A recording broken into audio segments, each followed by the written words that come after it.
आज ये हुजूर की विलादत की महफिल सजी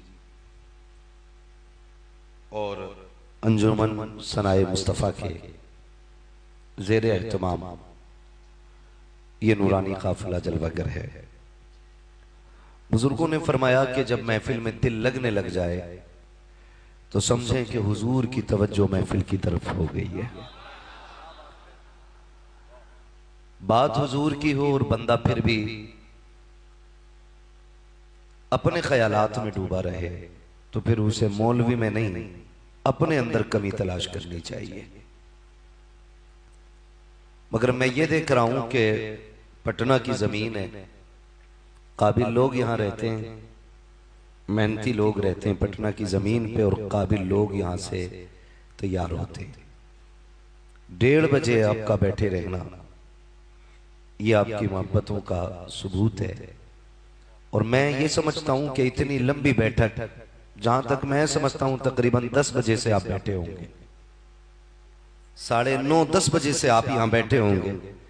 इतनी लंबी बैठक कोई बिरयानी और कोई मुर्गे के लिए तो नहीं लगा सकता ना, कोई जज्बा है जिसने यहां बैठा रखा है। फिर ख्याल आता है नहीं हमारी औकात क्या जो हम आते या ये बैठ पाते। सच तो यह है कि महबूब की महफिल को महबूब सजाते हैं, आते हैं वही जिनको सरकार बुलाते हैं।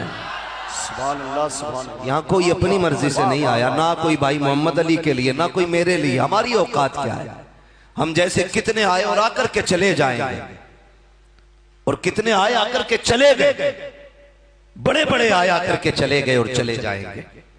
लेकिन बड़ी प्यारी बात कही थी, कोई गुल बाकी रहेगा ना चमन रह जाएगा, बस रसूलुल्लाह का दीने हसन रह जाएगा। अतलसो कम ख्वाब की पोशाक पर नाजा ना हो, इस तने पे जान पर खाली कफन रह जाएगा।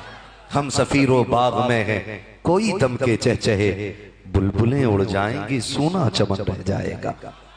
आने जाने वाले आते जाते रहेंगे।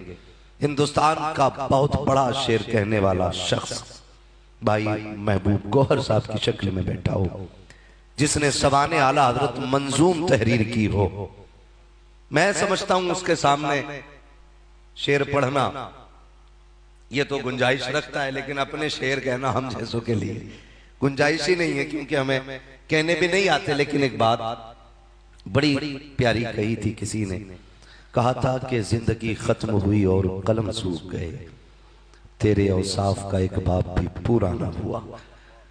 तो ये जो महफिल सजी है, जो दीवानों का हुजूम है, यकीनन हुजूर के करम पे बैठा हुआ है, हुजूर ने बुला रखा है। मैं सबसे पहले अराकीन कमेटी को और तमाम पटना के अफराद को सबसे पहले हुजूर की विलादत की दिली मुबारकबाद पेश करता हूँ। अल्लाह हुजूर की आमद का हम सबको सदका अता फरमाए। वो जो न थे तो कुछ न था, वो जो न हो तो, वो जो न हो तो, वो जो न हो तो कुछ ना हो। ये हम आपसे बार बार इसलिए नहीं पढ़वाते कि हमारी शान में 4 चांद लग जाएं। हमारी कोई शान नहीं है, कोई शान नहीं है, कोई हैसियत नहीं है, सिर्फ इतनी हकीकत है, तेरे टुकड़ों पे पले गैर की ठोकर पे न डाल, झड़कियां खाएं कहां छोड़ के सदका तेरा। आपसे सिर्फ इसलिए पढ़वाया जाता है ताकि आपका नाम भी हुजूर के सनाखानों में आ जाए, ताकि कयामत में जब हुजूर के सनाखानों को सदा लगे तो सबसे आगे हसन हो, उसी लाइन में पीछे बरेली के अहमद रजा खान हो, फिर साथ में ऐसे ऐसे सनाखान हो, फिर इनके पीछे हम जैसे भी सारे गुलाम सनाखानों की लिस्ट में आ जाए। कोई कहे मौलवी ये तो ड्यूटी से रोज नात पढ़ते हैं, बड़े बड़े कलाम पढ़ते हैं, कई कई घंटे हुजूर की नात पढ़ते रहते हैं, तो ये तो आ सकते हैं, हमारी गिनती कैसी। तो कभी कभी ख्याल आता है कि जब मिस्र में हुस्न यूसुफ की बोली लगी तो जहां अमीर खरीदार बन के आए थे वहां भीड़ में एक बूढ़ी भी आई थी। उसने धक्का मुक्की की, हटाया, दबाया, बचाया, रास्ता दो, कौन है कि मुझे भी यूसुफ तक जाना है, क्या करेगी, मैं भी खरीदारी का दावा रखती हूं। लोगों ने कहा तू हालात से तो कमजोर लग रही, तू खरीदेगी यूसुफ को, क्या है तेरे पास? उसने कहा पूरे 5 शेर रुई का काता हुआ धागा लेके आई। लोग कहने लगे तू धागे से खरीदेगी? कहा ऐलान हुआ है कि यूसुफ को वो लेके जाएगा जो सारी कमाई लेके आएगा। बूढ़ी कहने लगी मेरी तो सारी कमाई ये है। किसी ने कहा वो देख अमीर मिस्र की सारी दौलत पल्ले में आ गई है, लेकिन यूसुफ के हुस्न का हम पल्ला ना हो सकी है, तू क्या खरीदेगी? उसने कहा जाने तो दो, कम से कम उनके खरीदारों की लाइन में तो लग जाऊं। कहा क्यों? ताकि कयामत में जब अल्लाह यूसुफ के खरीदारों का नाम लेगा तो कम से कम मुझ गरीब का भी उन खरीदारों में नाम आ जाएगा। क्या बात है, क्या बात है। वो भाई जरूरी नहीं है कि किसी ने महीनों के चिल्ले काटे हो तब खुदा को प्यार आए। खुदा की कसम कभी कभी नेकियां सदियों की इबादत पे भारी पड़ जाया करती हैं। सदियों की नेकियां। मैं दिली मुबारकबाद पेश करता हूं आप हुजूर की महफिल सजा के बैठे महबूब गौहर भाई, मोहम्मद अली फैजी भाई, सदर साहब जुमला उलमा, मुफ्ती साहब के बिला तवज्जो फरमाइए। मैं बड़ी बात करने लगा हूं। मैं ये देख रहा हूं कि हालात मुल्क के बद से बदतर होते जा रहे हैं, हमारी कंडीशन बिगड़ती जा रही है और इत्तेहाद मिल्लत के नाम पे जलसे कर रहे हो आप। इससे पहले जरूरी यह था कि उन लोगों के खिलाफ आवाज न उठाई जाती जिसने मुस्तफा के मिलाद का झंडा लगाया था। जो समझे बस मेरी बात समझने की कोशिश करें। और मुझे परवाह नहीं है कोई बुलाए या ना बुलाए, पाए मुरा लंग नेस्त मुल्क खुदा तंग नेस्त। शुक्र है हमने ताजु शरिया की जूतियां उठाई हैं, किसी दलाल की नहीं उठाई हैं। मैं ये चिपड़ी करके आपको राजी करके पैसे लेके जा सकता हूं, लेकिन मुफ्ती साहब के बिला ये हक नहीं है मिंबर का। मैं कह के जाना चाहता हूं बाद में इत्तेहाद मिल्लत कॉन्फ्रेंस करते उलमा के मशवरे के बाद। उससे पहले लाजिम था कि जब किसी सुन्नी ने झंडा लगाया दूसरा टोपी दाढ़ी लेके आके कहने लगा ये शिर्क है। हाँ 12 साल रोटी खा के उस रोटी को भी खराब कर देते। शिर्क भी नहीं कहा जाता, शिरक। एक वक्त का खाना मदरसे का कितना महंगा होता है हम लोग जानते हैं। हमने मदरसों में दिन गुजारे। 12 साल रोटी खा के कह रहा शिरक। अभी इसे जबर और सुकून का फर्क ही नहीं मालूम, शीन की हरकत का नहीं पता। शिरक कह के जब आप एक टोपी वाला झंडा लगा रहा है दूसरा टोपी वाला उसे बिदअत कह रहा है तो तीसरा देखने वाला क्या कहेगा? बताया जाए मुझे, क्या समझेगा तीसरा बंदा? ये हमारी सफों में इत्तेफाक है क्या? इस झंडे पे कुफ्र लिखा है? किसी की तस्वीर बनी है? चैलेंज के साथ कहता हूं खुदा की कसम, मैं सिर्फ मुसलमान की बात नहीं करता, जिसके आंगन में बेटी मुस्कुराती है ना, हर उस इंसान पे लाजिम है कि वो 12वीं तारीख में मेरे नबी का नाम का झंडा लगाए। मैंने मुसलमान नहीं कहा, सुन्नी वहाबी नहीं, जिसके भी आंगन में बेटी मुस्कुराती हो उस पे लाजिम है वो 12वीं तारीख को मेरे नबी के नाम का झंडा लगाए। आज जो आंगनों में बेटियों की किलकारियां मौजूद हैं, आज जो बेटियां मुस्कुरा रही हैं, आज जो बेटी में जैसी दौलत बाप को मिली है, कितनी असीम दौलत मिली है, मेरे इमाम ने क्या गलत कहा था और तुम पर मेरे आका की इनायत न सकी, नश्तियों कलमा पढ़ाने का भी एहसान गया। जरा तारीख का ये बाप पलट करके देखो। मैंने पहले दावा किया है जिसके घर में बेटी मौजूद है उस पे लाजिम है वो मेरे नबी के नाम का झंडा लगाए। बेटी कोई छोटी चीज नहीं है, कितनी बड़ी दौलत है। तुम परदेश से पलट के आओ, आओ दरवाजे पे रात के 1 बजे एक आवाज देना, तेरी बीवी तो लेटी रह सकती है, बेटा भी बिस्तर पे होगा, लेकिन पहली आवाज पे जो दरवाजा खोलने दौड़ेगी वो तेरी बेटी होगी। और दरवाजा खोलने के बाद तुझसे ये नहीं कहेगी अब्बा जो रखा है वो ला दो, वो कहेगी अब्बा जी ठहरो तो सही, जो रखा है वो नहीं। गरम गरम रोटी बना देती हो, मुझे पता मेरा बाप आने वाला है, मैंने तेरे इंतजार में आटा उठा के रखा था, आ तेरे लिए गरम रोटी बना दो। जब तुम परदेश जाने लगते हो बेटों से ज्यादा बेकरार बेटियां होती हैं, परदेश से आने लगते हो आने की खुशियां बेटों से ज्यादा बेटी मनाया करती है। तुझे क्या पता बेटी कितनी बड़ी दौलत है। खुदा की कसम जब बुढ़ापे में बेटे टुकड़ा देते हैं तब सीने से लगाती है और बढ़ के कहता हूँ, बेटे दुनिया का सहारा हो सकते हैं लेकिन बेटियां कयामत के दिन जन्नत का सबब बना करती है। नारे तकबीर, नारे रिसालत। ओ भाई, जिसे रब ने बेटी दी है उस पे लाजिम है वो मेरे नबी के नाम का झंडा लगाए। अगर नहीं लगाता तो धर्म कोई भी हो उसका वो नमक हराम होगा। मैं सुने बहुत गौर से, मैं जनरल बात कर रहा हूं, ये कोई ये लेकर न बैठे कि मैं थाना भवन की फिक्र लेके बैठा हूं। मैं तो स्कूल के बात करता हूं। जब मेरी महफिल में बैठा करो ना, तासुब के चश्मे हटाया करो, इंसाफ की ऐनक लगाया करो। आला हज़रत को गाली देने से कुछ नहीं होगा, उन्हें पढ़ो और समझो। और मेरा चैलेंज है, उनके नजरिए को समझो जरा एक घंटा बैठ करके, लेकिन तासुब का चश्मा हटा के। मेरा ईमान कहता है सलाम होने से पहले पहले हर किसी को कहना पड़ेगा मैं मुजरिम हूं, आका मुझे साथ ले लो कि रस्ते में है जा बजा जाने वाले। हाँ, हर शख्स पे लाजिम है जिसके घर में बेटी मुस्कुरा रही है वो मेरे नबी के नाम का झंडा लगाएगा। इसलिए कि आज जो बेटी मुस्कुरा रही है ना, ये मेरे नबी के कदमों की बरकत से मुस्कुरा रही है, वरना क्या वजूद था। जाओ जाके बेटियों को भी बताना, पटना का फैशन कुछ भी हो जाए, तुम्हें किरदार खातून जन्नत वाला लेके बैठना है। हाँ, कभी सर से दुपट्टा सरकने लगे, मेरी बहन से कहना कि मेरी बेटी तेरा ख्याल दुनिया की रस्म और रिवाज और फैशन पे जाए या ना जाए, दुपट्टा सरकने से पहले एक बार मेरे नबी की चौखट तक तेरा ख्याल जाना चाहिए। औकात क्या थी, क्या औकात थी बेटियों की? जीने का हक नहीं, मुस्कुरा नहीं सकती। रुक के एक बात कह दूं, बुरा ना मानने तो, कितनी तब्दीली आई है, कितनी तब्दीली आई। हुजूर की विलादत से पहले, विलादत से पहले मेरे नबी की, समझ रहे ना, तखलीक से नहीं, विलादत से पहले बेटियां पैदा होते ही मार दी जाती थी। मारी आज भी जा रही हैं बेटियां, लेकिन वक्त बदला गया है। या तो पैदा होने से पहले मार दी जाती हैं और या फिर निकाह के बाद मारी जाती हैं। क्या ये हालात नहीं है हमारे बीच?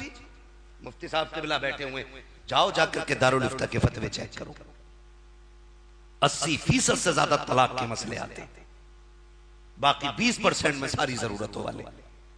ये कंडीशन हमारी कौम की हो गई है। और ऐसे ही बेटी लेने वाले और ऐसे ही बेटी देने वाले। क्यों आज बेटियां बोझ बन गई? मैं आपको बताऊं, जिस बाप के माथे पे पसीना तक नहीं आता था ना कत्ल करते टाइम, आज वो कमर झुक गई है, फिर भी पटना के बाजार में मंडी में खड़ा है। उससे पूछो तेरी उम्र तो आराम की थी, क्यों मंडी में आ गया? मुस्कुरा के कहता बेटी जवान है, हाथ भी लेकर ने हैं, इसलिए बाजार में आके खड़ा हो गया ताकि 4 पैसे कमा सकूं। चाचा क्या फिक्र करनी बेटी की? वो भी कहेगा मेरे नबी ने फरमाया जिसने पाल पोस के बेटी जवान की इज्जत से रुखसत कर दी, उसकी जन्नत की जमानत मोहम्मद ले रहा है। खुदा की कसम, ये मेरे नबी का एक पैगाम जारी हुआ। तो जो बेटियों को बोझ समझ रहे थे वो बेटियों को रहमत समझने लग गए, वो बेटियों को रहमत समझने लग गए। इस बात का झगड़ा लिए बैठा है, नहीं नहीं झंडा नहीं लगना चाहिए। क्यों? का इसमें 2 झंडे मिला के किसी बेटी का दुपट्टा हो जाता, बस इसलिए सिर्फ दुपट्टा हो जाएगा इसका। मुझे एक बात बताओ, दिल पे हाथ रख के, हर मजहब का झंडा है कि नहीं? कौन है? जोर से है कि नहीं? हर धर्म का झंडा है कि नहीं? उनका अपना एक एक दिन है कि नहीं? बोलो, है? जब हर धर्म का एक दिन है तो फिर मुसलमानों का भी एक दिन है कि नहीं? हमारा भी झंडा है कि नहीं? फिर या तो ये कह के तो मुसलमान नहीं है, या फिर झंडा लगा। इसलिए कि इस्लाम के झंडे को मुस्तफा का झंडा कहा जाता है और इसका दिन 12 रबीउन नूर है। वो अब तो इंजीनियर दीन बांट रहे हैं, इंजीनियर। अब ये बताओ, ऑटो चलाने वाला अगर हवाई जहाज चलाएगा, कितने लोग उम्रे पे पहुंचोगे? शिकले बिगड़ जाएंगे, शिकल वहीं रनवे पे ही ऐसा ले जाके पटकेगा, कोई बचाने वाला। नहीं नहीं नहीं, मैं कहता हूं कि 9 को पैदा हुए थे। चल मरदूद, तू 9 को जुलूस निकाल ले भाई। जमहूर उलमा का इसी रिवायत पे इत्तेफाक है, हुजूर 12 को आए, लेकिन तू कहता नहीं 9 को आए। चल तू 9 को निकाल, हम 12 को जुलूस निकाल लेते। निकालना, लेकिन मसला जुलूस से नहीं, मसला हुजूर से नहीं, क्योंकि बैत तो इन्होंने इब्लीस की कर रखी है। सच्चाई तो यह है, सिवाय इब्लीस के जहां में सभी तो खुशियां, सभी तो खुशियां, सभी तो खुशियां बना रहे। दुपट्टा हो जाता, इसलिए ये सुन्नी लोग फजूल खर्ची करते। मैं बहुत ज्यादा बात ना करके अंजुमन सनाए मुस्तफा के हवाले से ये बात कह दूं। चल हम झंडे भी लगाएंगे। तेरे मोहल्ले में जितनी गरीब बेटियां ऐसी हों जिन पे दुपट्टे ना हो, तेरी औकात नहीं उन्हें दुपट्टा देने की, लिस्ट बना के ला के हमारे सदर साहब के हवाले कर। अगली बार भी आने तक देखना, खुदा की कसम, झंडे भी इससे ज्यादा लगेंगे, दुपट्टे भी इससे ज्यादा बांट डालेंगे। क्या बात है हजरत, क्या बात। दुपट्टे भी बांटे जाएंगे, झंडे भी लगाए जाएंगे। हम खत्म कर देते सारी बात। वो नहीं जी, वो शिरक मर गया क्या? किसने मिलाद किया? सहाबा ने किया। बहुत नीचे खड़ा भाई अभी तू, और ऊपर चल। ला कुरान रख, इन उलमा के सर पे पूछ, सहाबा के अलावा और किसने हुजूर का मिलाद किया? ये सारे उलमा, मुफ्ती साहब क़िबला, ये सारे जिम्मेदारान कहेंगे ओ जरा सीधे बैठ। आदम से लेके ईसा तक कोई नबी ऐसा नहीं जिसने मेरे नबी के आने का तज़किरा ना किया। सभी ने किया, और यही मिलाद है। मिलाद में गाली नहीं दी जाती, मिलाद में ये कहा जाता वो आ गए हैं। पहले वाले ये कहते थे वो आएंगे, हम कहते हैं वो आ गए हैं। अगर आदम का ये कहना जायज के वो आएंगे, तो हमारा भी ये कहना जायज है कि वो आ गए हैं। सीधी सी बात। जब नबी मिलाद कर सकते हैं तो फिर उम्मत ही नहीं कर सकते। अच्छा अभी गौर भाई, जुलूस निकाला, जुलूस हमने देखा, रे बासी कड़ी में उबाल, जुलूस गौर से देखा तो काली पट्टियां बंधी हुई थी। हाँ, काली पट्टियां यूपी में जुलूस निकाला खलूसों ने। अबे ना निकालता। पूछा गया कि आपने ये काली पट्टी के क्या, आज हुजूर की बिना वफात का दिन है, अपने अब्बा की बरसी पे जुलूस निकालता? पहली बात, चल हम कहते हैं यौम वफात भी फर्ज कर लिया है, क्यों पट्टी बांध रहा है? वो हमें गम है हुजूर के विसाल का। मैंने कहा हुजूर का ये फरमान, हयाती खैरुल लकुम व ममाती खैरुल लकुम, मेरा आना भी तुम्हारे लिए बेहतर, मेरा जाना भी तुम्हारे लिए बेहतर हो। एक बात। दूसरी बात, गम किस बात का? जी हुजूर चले गए।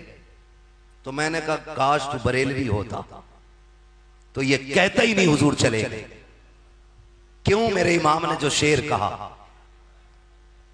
वो जो मेरे इमाम ने शेर कहा, वो जो न थे, जोर से, वो जो न थे, वो जो न हो, जान है वो जहां निकले, और जान है तो जान है। इस शेर से समझने की कोशिश कर। हुजूर जाने के लिए नहीं आए, हुजूर रहने के लिए आए, और हुजूर आज भी हमारे बीच है। ये हमारा अकीदा। मेरा इमाम कहता है तू जिंदा है वल्लाह। समझ पा रहे ना मेरी बात?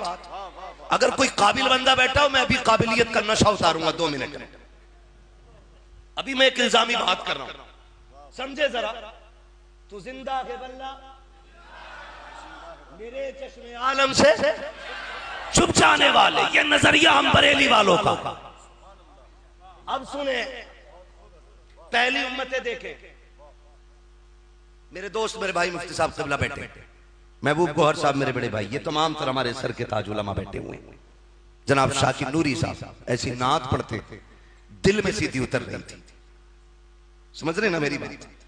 अल्लाह आपको सलामत रखे। बहुत गौर से मेरी बात सुनिए। भाई तौफीक साहब बनारस से आए, ये भी तशरीफ फरमा है। आप बहुत तवज्जो से सुनिए। पहली उम्मतें आई, अगर उन्होंने गुनाह किया, तवज्जो कीजिए एक एक बात पे मेरी, अगर उन्होंने गुनाह किया या तो दरवाजे पे लिख दिया जाता था कि इसने ये गुनाह किया, या उसके माथे पे निशानी बना दी जाती थी ये पाप करके आया। अगर नाफरमानी की या तो जमीन फाड़ दी जाती थी, धसा दिए गए, या सूरतें बिगाड़ के बंदर बना दिया गया, या खिंजीर बना दिए गए। क्योंकि इस जमीन पर रह के अल्लाह का खा के नाफरमानी गवारा नहीं। लेकिन जब आमीना का लाल आया, मेरा नबी आया, हमें और रब ने उनकी उम्मत में बनाया। ओ भाई, खाली छोटा पजामा पहनने से जन्नती बंदा नहीं होगा। जब तक अक्ल को पूरे कपड़े न पहनाए जाएंगे उस वक्त तक जन्नत मैसर नहीं होगी। सीधी सी बात, बहुत गौर से सुनिएगा। हुजूर आए, हमें हुजूर की उम्मत में होने का शरफ मिला। हमने कोई दुआ नहीं मांगी, हम रोए नहीं, हमने इल्तिजा नहीं की। हम तो पैदा हो गए बरेली वाले के घर के अंदर।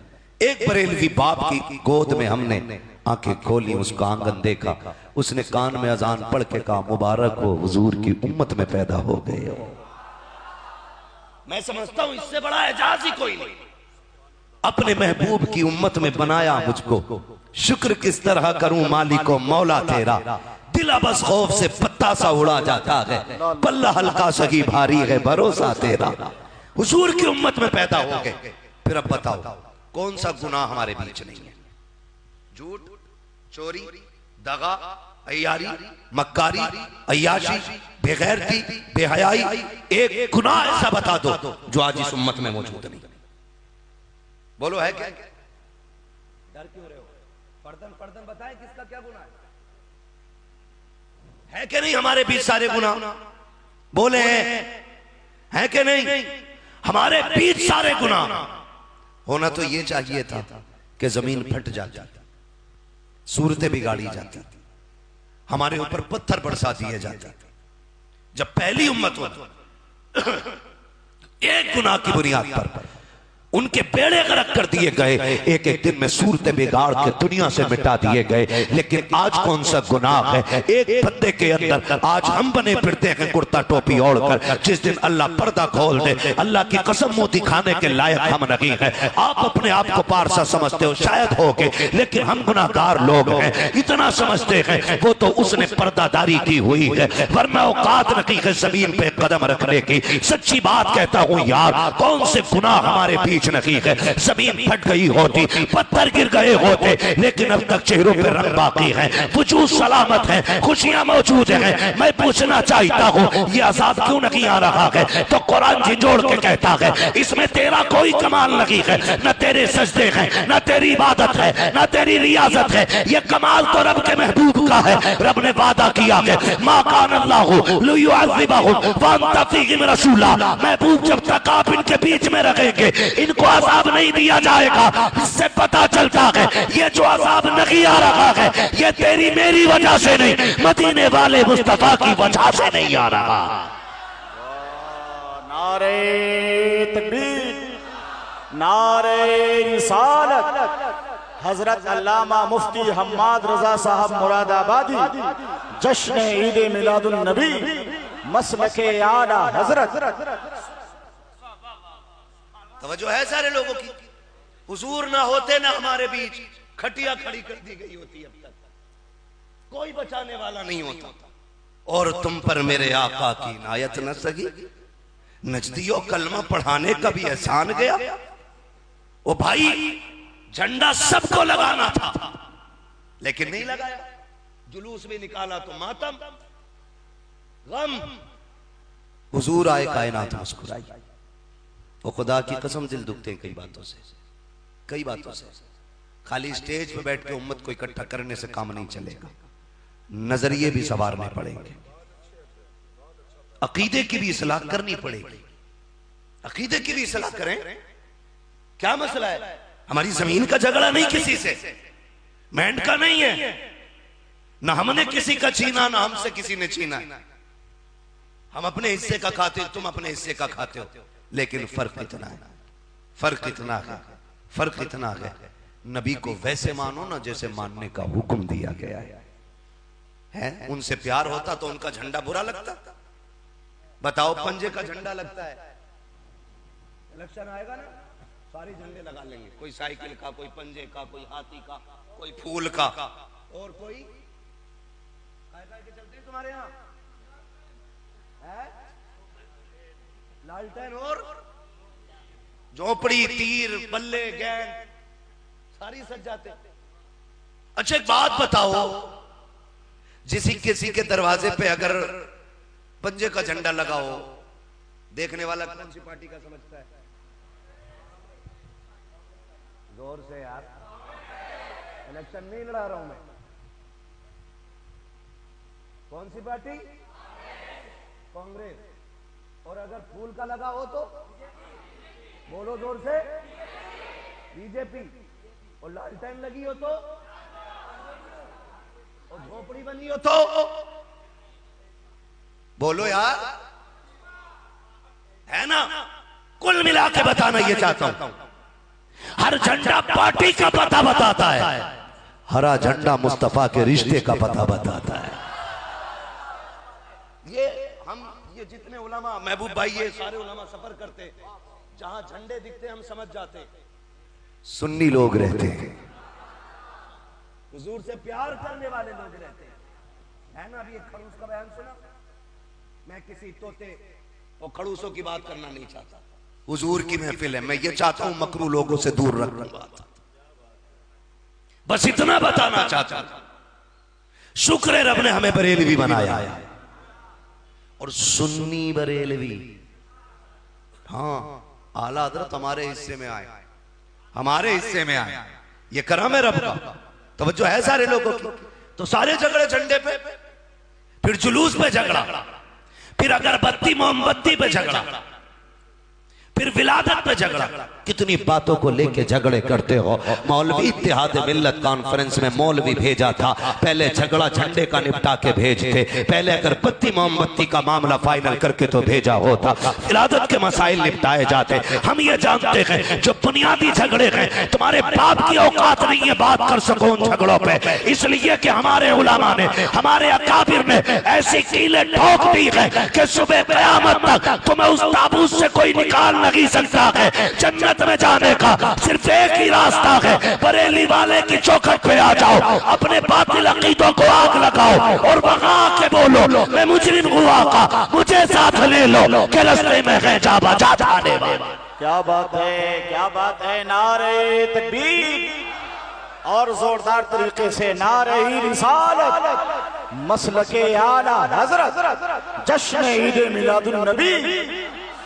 आओ सुन्नी मिलाद कैसे मनाते, तवज्जो है सारे लोगों की, सुन्नी मिलाद कैसे मनाते। एक बात और सुन, अपनी माँ से किस किस को प्यार है, हाथ उठा के बता देना। उम्मीद है किसी का हाथ नीचे नहीं होगा ना, बाप भी सबको प्यारा है ना। बताओ तुम्हें और मुझे अपने माँ बाप प्यारे हैं, तो मेरे नबी को अपने माँ बाप प्यारे नहीं है? बोलने जा रहे होंगे कि नहीं? जोर से है कि नहीं? मुझे एक बात बताओ, मेरे नबी ने फरमाया अल जन्नत तहत अक़दाम उम्महातिकुम, जन्नत तुम्हारी माओ के कदमों के नीचे। ये जन्नत माँ के कदमों के नीचे आ कैसे गई? क्योंकि मेरे नबी ने कहा, इसलिए ये जन्नत माँ के कदमों के नीचे आ गई। बता, जो हमारी माँ के कदम के नीचे जन्नत रख दे, उसकी माँ जन्नती नहीं होगी? है भाई, मदीने शरीफ जाते हैं, अल्लाह करे सारे हुजूर के रोजे पे हाजिर, और आपके सदक़े में अल्लाह हमारी भी हाजिरी लगाए, कभी हम भी जाएं। मगर एक बात कहूं मैं जहां तक समझता हूं, जब हुजूर के रोजे पे लोग जाते हैं, हुजूर के रोजे पे, तो बताने वालों ने बताया, वो एक बात हम तो कहते हैं, आने वालों ये तो बताओ शहर मदीना कैसा है ना। तो जब लोग तज़किरे करते कि जब पहुंच रहे थे, जहां से मीनार नजर आए, वहां से दिल की धड़कनें बढ़ गई थी। मेरे हुजूर की जात ये है, जिस मज़ार में लेटे हैं वो मज़ार नहीं, वो हुजरा नहीं, उसका गुंबद नहीं, उसके मीनार का जो कलश है, जब वो दिखता है तो दिल की धड़कनें बढ़ जाया करती हैं।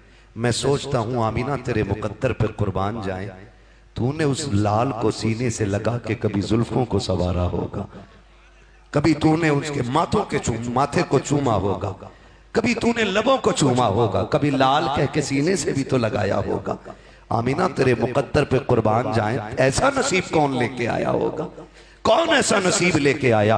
सैयदा आमीना जिसने गोद में खिलाया हो, जिसने अपने सीने से लगा के रखा हो, जिसने कभी आंखों में काजल लगाया हो, जिसने कभी जुल्फों में तेल डाला हो, उस माँ को कहा जाता है, यही बदबख्त कौम कहती है माज़अल्लाह जहन्नमिया है।